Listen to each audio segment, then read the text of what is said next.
J'appelle le président de Veolia, Monsieur Antoine Frérot.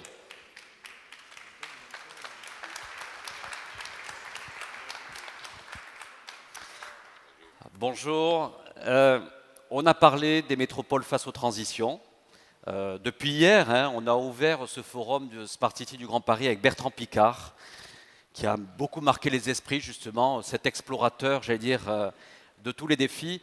Antoine Frérot, vous qui avez une vision à la fois de tous les territoires français, mais aussi une vision mondiale, quel est votre point de vue, justement, sur quels sont les enjeux auxquels sont confrontées aujourd'hui les principales transitions auxquelles sont confrontées les métropoles? Bonjour à toutes et à tous tout d'abord. Pour synthétiser, on peut dire qu'il y a peut-être deux grandes catégories de métropoles, de grandes villes. Il y a celles des pays émergents ou des pays en développement, celles qui connaissent une urbanisation très, très fortement croissante, galopante même. Et puis il y a les grandes villes des pays développés qui connaissent poursuite de l'urbanisation, mais beaucoup moins rapide. Pour les premières, c'est bien sûr tout d'abord l'accueil de tous ces habitants qui arrivent si vite, et donc l'accès à ces services publics essentiels pour permettre à ces nouveaux urbains de vivre décemment, et très certainement aussi la lutte contre les pollutions que la concentration urbaine amène nécessairement, non seulement avec le nombre d'habitants, mais également avec leurs activités, et notamment leurs activités industrielles. Et puis pour les villes des pays développés, bien sûr, ces enjeux-là existent toujours, mais ils sont aujourd'hui assez largement remplis. Mais de nouveaux enjeux collectifs s'y sont rajoutés. Ils n'ont pas remplacé, ils les ont rajoutés. Par exemple, des villes plus agréables à vivre, des villes plus sobres en utilisation des ressources naturelles, des villes plus résilientes, des villes plus inclusives pour la partie de la population qui est la moins favorisée. Donc des défis nouveaux pour lesquels, bien évidemment, les politiques publiques sont clés, mais pour lesquels aussi la technologie peut apporter des solutions. Et notamment la technologie du digital. Votre thème, les smart cities, les villes numériques, peuvent aider à faire que les villes soient plus résilientes, plus sobres et plus inclusives. Alors justement, Antoine Frérot, je vous ai vu très attentif tout à l'heure aux propos de Yann Arthus Bertrand, quand il disait finalement, il a dit, moi je participe plus au COP. Moi j'ai l'impression que la bonne échelle aujourd'hui dans l'enjeu des villes décarbonées, l'engagement dans le climat, c'est l'échelle des villes. C'est l'échelle pertinente aujourd'hui pour agir. Selon vous, justement, dans cet grand enjeu de décarbonisation, quel est votre point de vue à ce qui a été dit tout à l'heure? Non, je pense que tous sont mobilisés par ces enjeux. D'une part, bien sûr, les collectivités publiques, de toute taille, de toutes échelles, car les solutions doivent s'emboîter en fonction des responsabilités des uns et des autres. Et ça concerne bien sûr les métropoles, mais ça concerne aussi d'un côté les quartiers, les habitants de ces quartiers, et puis de l'autre côté, ça concerne les régions, les États, et bien évidemment, c'est même supranational. Mais ça ne concerne pas que les collectivités publiques, ça concerne tous les autres acteurs de la vie collective, les entreprises et l'ensemble des autres organisations collectives. Votre message, c'est qu'on a besoin de tout le monde. On a besoin de tout le monde, mais pour ceci, il faut quand même une méthode qui relie tout le monde. Et je pense que dès lors que les gaz à effet de serre sont une pollution, la meilleure méthode qu'on ait trouvée jusqu'à présent pour faire face aux pollutions et pour mener et pour, je dirais, lier l'ensemble des actions et des politiques des uns et des autres, c'est le principe pollueur-payeur. Le fait d'internaliser le coût de cette conséquence de l'action des autres et des uns. C'est donc le principe pollueur-payeur et le complément de ce principe, le principe qui dépollue est aidé. La taxe sur la pollution, elle peut être réutilisée, elle doit être réutilisée pour aider ceux qui dépolluent. On ira ainsi 2 fois plus vite pour que la pollution qui est aujourd'hui polluée, ça coûte presque rien. Aujourd'hui, dépolluer, c'est bien plus cher que polluer. Pour que tout le monde dépollue, il faut que dépolluer soit moins cher que polluer. On va 2 fois plus vite lorsqu'on aide ceux qui dépolluent avec la taxe sur la pollution. Antoine Frérot, est-ce que vous m'autorisez à vous poser une dernière question? Allez-y. Bon, allez-y. Vous rentrez justement, je crois, vos équipes m'ont dit que vous rentriez de Chine. J'ai envie de vous poser une question parce qu'ici en France, on met beaucoup d'énergie, beaucoup d'engagement.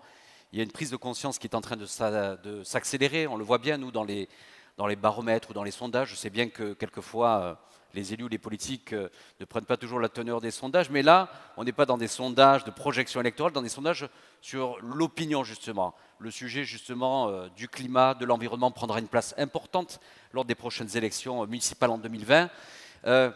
Beaucoup d'efforts à venir ici en France, mais quand on est en Chine et aux États-Unis, qui sont quand même les deux principaux pays à émissions à effet de serre, quel est le niveau de maturité aujourd'hui en Chine et aux États-Unis?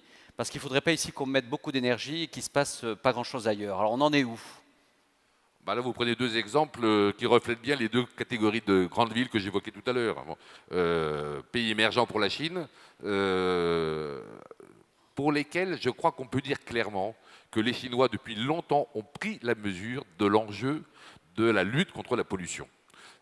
Les réglementations, le respect de ces réglementations font que les pollutions baissent rapidement dans les villes chinoises. Par exemple, la pollution de l'air dans la ville de Pékin, qui était un vrai gros problème, elle diminue à vue d'œil. Donc oui, les Chinois, au niveau national comme au niveau plus local, prennent des mesures. Et en traitant d'ailleurs la pollution de l'air, qui vient surtout des fours à bois ou de l'utilisation du charbon, ils cherchent et contribuent à diminuer aussi leurs gaz à effet de serre. Donc en Chine, oui, la problématique est bien prise en considération.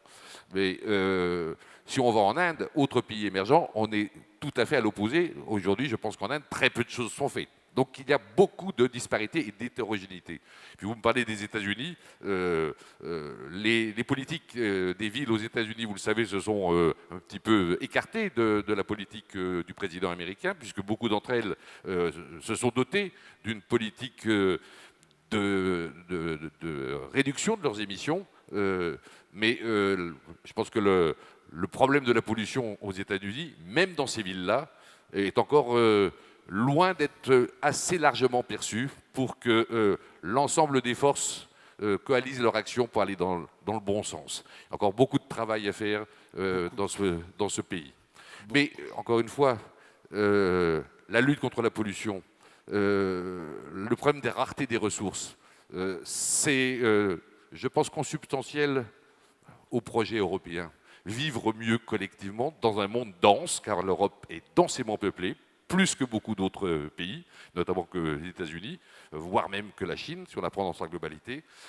Ça peut être un projet déjà européen, ce projet d'une action collective coordonnée, planifiée sur une longue période, car on n'arrivera pas à faire ça rapidement.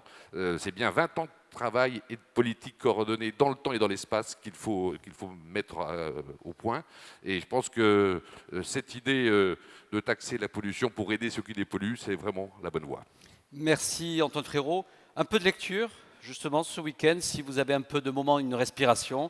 C'est le dernier ouvrage de Yann Arthus Bertrand, il en a parlé tout à l'heure, la lettre encyclique sur la sauvegarde de la maison commune du pape François.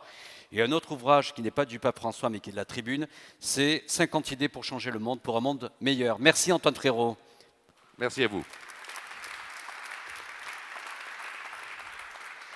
Tout à l'heure, à 11 h, pour celles et ceux qui n'étaient pas encore présents avec nous, nous avons accueilli Pierre Canet. Pierre Canet qui dirige l'équipe climat-énergie de WWF, qui a fait une étude aujourd'hui sur les 10 métropoles françaises et sur quel était le niveau de maturité, quelles étaient justement les lignes de force, les signaux faibles, et certainement avec une photographie des métropoles qui étaient peut-être les métropoles plutôt bonnes élèves et celles qui étaient peut-être retardataires. Alors, au sein de la Tribune, on a souhaité remettre justement un prix de la personnalité politique qui agissait le plus concrètement sur le climat. Et pour cela, donc, j'appelle Pierre Canet, qui représente WWF, et Philippe Mabi, le directeur de la rédaction. Merci.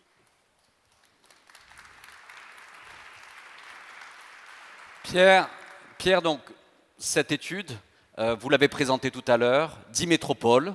Alors, il faut le dire aux représentants des métropoles ici, toutes sont en situation quand même de faire des progrès. Il faut aller beaucoup plus loin. C'est ça. Il faut aller beaucoup plus vite, mais c'est ce que la science nous dit. Donc il y a bien entendu des engagements qui sont mis sur la table. On a parlé des énergies renouvelables, on a parlé des efforts de concertation, d'animation territoriale, du monde économique aussi dans ces territoires. Mais la science nous rappelle, comme l'a fait l'ONU Environnement hier, se dire que cette COP24, on va l'ouvrir avec le besoin d'aller 2 à 3 fois plus vite. C'est vrai pour les États, c'est vrai pour les entreprises, mais c'est vrai aussi pour ces territoires. Cette étude, en tous les cas, je le dis parce qu'elle est aujourd'hui, on peut en prendre connaissance sur Internet. Justement, c'est les défis climatiques des villes. Le défi climatique des villes. Et c'est une étude vraiment très intéressante, plus de 300 pages. Moi, j'ai eu l'occasion pas mal de m'en nourrir, justement, sur une vraie photographie de la situation de nos métropoles qui agissent justement pour le climat. Alors, Philippe Mabille, la rédaction, justement, et WWF souhaitait justement récompenser un maire, j'allais dire, engagé, un maire visionnaire. Je vous laisse, Philippe, nous révéler ce prix. Merci Jean-Christophe. Je crois qu'il n'y a pas beaucoup de suspense. Le prix de la personnalité la plus engagée pour effectivement l'objectif zéro carbone 2050, qui est le thème de cette année, est remis à Alain Juppé, président de la métropole de Bordeaux et maire de Bordeaux. Venez nous rejoindre. Peut-être Pierre souhaitait dire juste peut-être 2 mots sur Bordeaux, puisqu'il a fait l'étude sur les métropoles, et il a, je pense, une bonne vision aujourd'hui de Bordeaux. Oui, Monsieur le Premier ministre, Monsieur le Président et toutes les équipes de la métropole de Bordeaux, félicitations d'abord pour votre ambition autour de votre plan climat, des objectifs 100% énergie renouvelable, sur la mobilisation du territoire pour aller aussi vers des modes doux de déplacement. Et on le voit d'ores et déjà dans vos résultats, parce que vous avez 12% des actifs, je crois, qui vont à vélo au travail grâce aux infrastructures, grâce aux financements, aux investissements que vous avez mis, c'est-à-dire 6 fois plus qu'en France. Donc chapeau pour cela. Maintenant, il y a bien entendu face à ce défi climatique une mise en œuvre à animer et donc une planification à faire pour arriver vers ce 100% renouvelable avec l'ensemble des filières et peut-être aussi tendre vers cette neutralité carbone, ce zéro carbone qui reste encore à définir à l'horizon 2050. Pour Bordeaux, c'est aussi essayer d'aller encore plus loin si vous avez des acteurs économiques qui sont vraiment prêts à accélérer cette transition, car le budget pour 1,5 degré serait épuisé comme en France et dans beaucoup de métropoles à l'horizon 2023. Donc c'est vraiment une petite fenêtre de tir et Jean Jouzel, les scientifiques, etc. nous alertent sur cette petite fenêtre de tir. Pour 2 degrés, c'est environ à l'horizon 2040 et donc c'est bel et bien cette prochaine décennie qui va être clé et donc félicitations pour l'engagement de vos équipes pour le portage politique autour de ces enjeux et de la transition énergétique. Alors, Alain Juppé, on fait durer le suspense parce que finalement, quand vous venez ici dans cette salle des fêtes, au moins vous ne venez pas pour rien, mais il y a un autre prix, alors ça c'est le prix pour Alain Juppé, mais dans la catégorie énergie de notre palmarès, le meilleur projet récompensé, il récompense la ville de Bordeaux et j'appelle Jean-Pierre Frémont, le patron des collectivités locales ici en France pour le groupe EDF.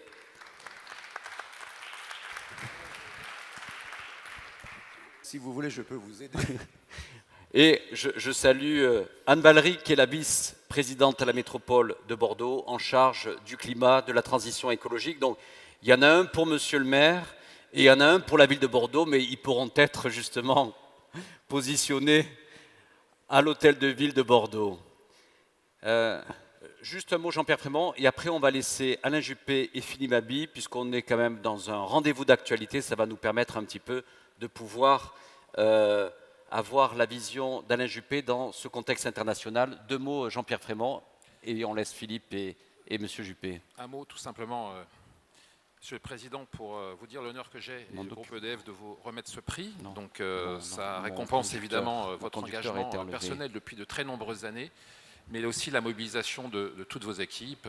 Je pense à vos vice-présidents, à Michel Larue-Charlu également, qui nous a permis de travailler sur un quartier grandeur nature, celui de la Jalère, où nous avons fait travailler des jeunes architectes, des jeunes urbanistes, des jeunes aménageurs, des jeunes paysagistes qui, en 2050, ne seront pas très loin de la retraite. Mais un mot simplement pour dire, et vous l'avez bien saisi d'entrée de jeu, c'est que la transition énergétique, la lutte contre le changement climatique, c'est évidemment la gestion du temps long. Et c'est ce que vous avez préempté en lançant Bordeaux 2050, qui est un chantier qui couvrira plusieurs générations et ça récompense la capacité à aller au-delà du temps court pour faire des choix déterminants pour les générations futures.